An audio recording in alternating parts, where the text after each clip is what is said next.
Hello बच्चों, let's read the question.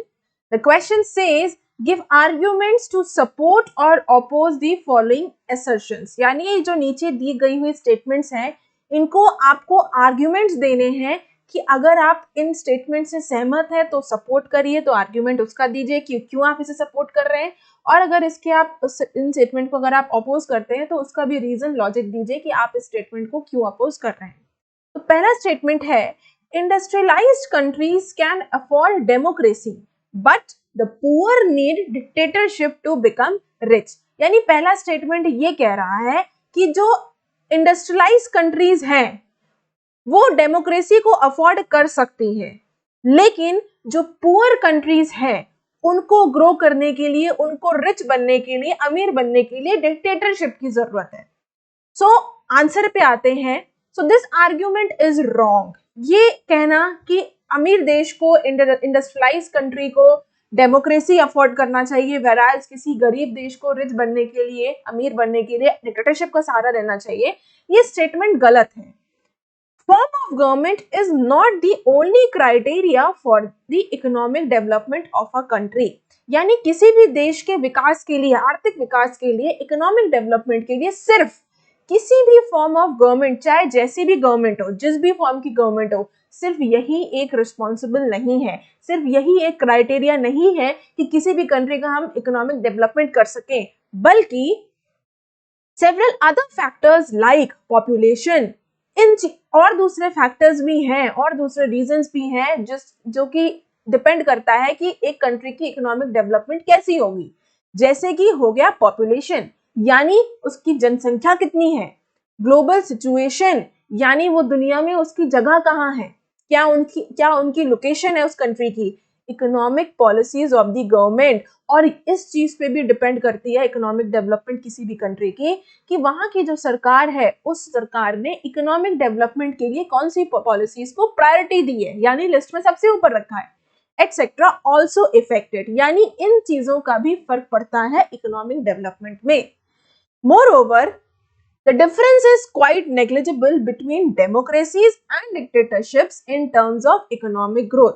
यानी economic growth के आधार पर अगर बात करें तो ये जो डिफरेंस हम देखने को मिलता है इकोनॉमिक ग्रोथ का, इकोनॉमिक डेवलपमेंट का, किसी भी कंट्री का, चाहे वो डेमोक्रेसी हो चाहे वो डिक्टेटरशिप हो, जो हमें डिफरेंस देखने को मिल रहा है ये बहुत ही नेग्लिजिबल है, ना के बराबर है.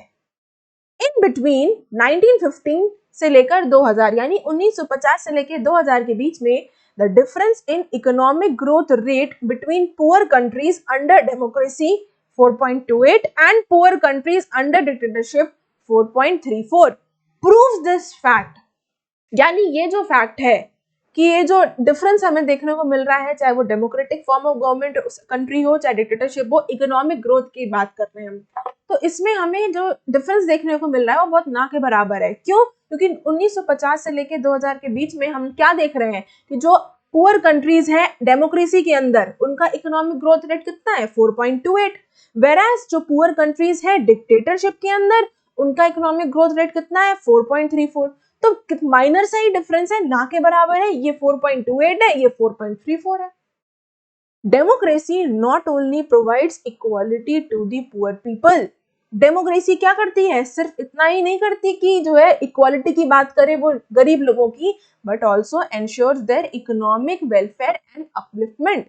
साथ ही साथ वो उनके इकोनॉमिक वेलफेयर और उनको समाज में, सोसाइटी में उठाने की बात भी करती है.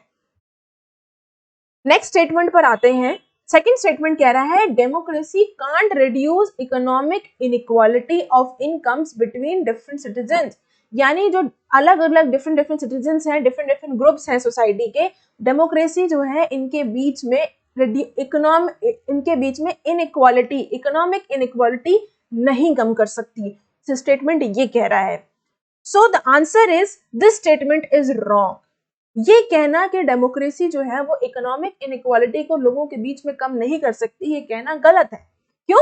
Democracy not only provides basic amenities, यानी डेमोक्रेसी से सिर्फ हमें बेसिक एमिनिटीज नहीं मिल सकती, जो जरूरत की चीजें हैं लोगों की, जैसे कि खाना, फूड, क्लोथिंग, कपड़ा, होम्स, मकान, एजुकेशन, पढ़ाई लिखाई एंड हेल्थ फैसिलिटीज, लोगों का स्वास्थ्य, सिर्फ इतना ही नहीं देती to the poor but also tries to ensure the distribution of wealth. साथ ही साथ वो इस चीज को भी ध्यान में रखती है, सुनिश्चित करती है कि जो वेल्थ का बंटवारा है, जो वेल्थ का डिस्ट्रीब्यूशन है, वो किस तरीके से हो, in such a way that can reduce the economic inequality and improve their living standard. साथ ही साथ वो इस चीज का भी ध्यान रखती है, इस चीज को सुनिश्चित करती है डेमोक्रेसी कि हम गरीबों के लिए भी क्या कर सके, जो इकोनॉमिक इनइक्वालिटी है उसको कम कर सके, साथ ही साथ उनके जो लिविंग स्टैंडर्ड्स हैं उनको और ज्यादा बढ़ा सके, उनको और ज्यादा इम्प्रूव कर सके। Third statement says government in poor countries should spend less on poverty reduction, health, education and spend more on industries and infrastructure। यानी वो ये कह रहा है कि जो पुअर कंट्रीज, गरीब देशों की जो सरकार है, उन्हें किसमें ज्यादा पैसा खर्च करना चाहिए। यानी वो कह रहा है कि किसमें पैसा ज्यादा खर्च नहीं करना चाहिए। वो कह रहा है कि पॉवर्टी यानी गरीबी खत्म करने में पैसा नहीं खर्च करना चाहिए ज्यादा, हेल्थ सेक्टर में नहीं करना चाहिए, एजुकेशन सेक्टर में नहीं करना चाहिए, बल्कि उन्हें पैसा खर्च करना चाहिए इंडस्ट्रीज में और इंफ्रास्ट्रक्चर में। अब हमें बताना है कि ये स्टेटमेंट को आप अपोज कर रहे हैं कि सपोर्ट कर रहे हैं। So the statement is wrong. इसलिए रॉन्ग है क्योंकि आप किसी एक सेक्टर को लेकर कंट्री का डेवलपमेंट नहीं कर सकते, सारे ही सेक्टर्स इक्वली इंपॉर्टेंट होते हैं। So this statement is wrong as it gives more weight to industries and infrastructure sectors। ये स्टेटमेंट इसलिए गलत है क्योंकि किस चीज पर ज्यादा फोकस किया जा रहा है, किस चीज को ज्यादा वजन दिया जा रहा है, वेट दिया जा रहा है कि सरकार को, गवर्नमेंट को इंडस्ट्रीज और इंफ्रास्ट्रक्चर पर पैसा खर्च करना चाहिए and ignores the equally important poverty reduction, health and education sectors. और इसके साथ साथ जो पॉवर्टी है, गरीबी खत्म करना, लोगों का स्वास्थ्य, हेल्थ सेक्टर और जो एजुकेशन सेक्टर है, ये भी इंपॉर्टेंट सेक्टर्स हैं और इसको गवर्नमेंट नजरअंदाज कर रही है। अडॉप्टिंग अ बैलेंस अप्रोच, एक इस तरीके की कंडीशंस होनी चाहिए, इस तरीके की अप्रोच होनी चाहिए जो कि बैलेंस हो, यानी इंडस्ट्रीज और इंफ्रास्ट्रक्चर में भी पैसा खर्च करे सरकार, साथ ही साथ वो हेल्थ, पॉवर्टी, एजुकेशन सेक्टर में भी पैसा खर्च करे। Government should spend not only on industries and infrastructure but also spend equally for poverty alleviation. यानी सिर्फ इतना ही नहीं कि इंडस्ट्री इंफ्रास्ट्रक्चर पे आपने पैसा खर्च कर दिया, आपको गरीबी हटाने के लिए पैसा खर्च करना पड़ेगा, अच्छी हेल्थ फैसिलिटीज देने के लिए पैसा खर्च करना है और साथ ही साथ एजुकेशन फैसिलिटीज भी आप दे सकें। Well educated and healthy citizens, यानी जो ज्यादा अच्छे पढ़े लिखे लोग होंगे, साथ ही साथ जो हेल्दी सिटीजन्स होंगे, क्या करेंगे, can also contribute for industrial and infrastructure development. यानी अगर किसी देश के नागरिक अच्छे पढ़े लिखे होंगे, साथ ही साथ वो हेल्दी होंगे, तो क्या होगा, उस पर्टिकुलर कंट्री का इंडस्ट्रियल और इंफ्रास्ट्रक्चर डेवलपमेंट तो अपने आप होगा। तो इसलिए सिर्फ एक सेक्टर में आप पैसा खर्च ना करके सारे सेक्टर्स को इक्वली इंपॉर्टेंट मानकर आपको पैसा खर्च करना है डेवलपमेंट के लिए। And the fourth statement says in democracy all citizens have one vote. यानी वो कह रहा है कि डेमोक्रेसी में सभी नागरिकों के सबको एक वोट देने का अधिकार होता है। ठीक है भाई, समझ में आती है बात। Which means that there is an absence of any domination and conflict। जिसका मतलब ये निकलता है कि फिर सोसाइटी में किसी भी तरीके के डोमिनेशन या कॉन्फ्लिक्ट्स या इश्यूज नहीं होंगे। तो आपको बताना है कि आप इस स्टेटमेंट को सपोर्ट करते हैं कि नहीं। तो the answer is in a democracy, democracy में every citizen has one vote one value which ensures the political equality. ये बात बिल्कुल सही है कि डेमोक्रेसी में हर नागरिक को, हर सिटीजन को एक वोट देने का अधिकार है और साथ ही साथ उसके वोट की वैल्यू भी है, जिससे कि पॉलिटिकल इक्वालिटी को क्या कर रहे हैं, एंश्योर कर रहे हैं। बट लेकिन इट डजंट मीन, लेकिन इसका मतलब ये नहीं है that there will be no domination और conflicting interest among different groups of the society.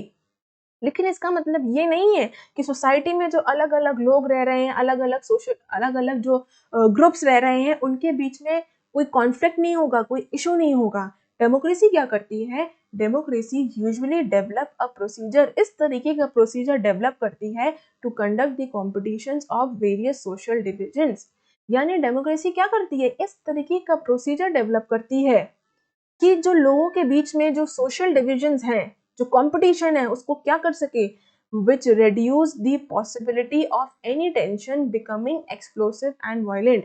यानी अगर कोई ऐसे इश्यूज हैं, कोई ऐसे कॉन्फ्लिक्ट्स हैं जो कि एक्सप्लोसिव हो सकते हैं, वायलेंट हो सकते हैं। तो डेमोक्रेसी इस तरीके का प्रोसीजर अपनाती है, इस तरीके का प्रोसीजर डेवलप करती है कि जो लोगों के बीच में डिफरेंसेस हैं उसको वो कम कर सके, जिससे कि सिचुएशन जो है वो एक्सप्लोसिव या वायलेंट ना हो पाए। Democracy has the ability to handle the social differences, social divisions and social conflicts successfully. यानी डेमोक्रेसी के अंदर ये काबिलियत है, ये एबिलिटी है कि वो सोशल डिफरेंसेस को, सोशल डिविजन्स को, साथ ही साथ सोशल कॉन्फ्लिक्ट को सक्सेसफुली हैंडल कर सके। I hope you understood the question as well as the answer. Best of luck.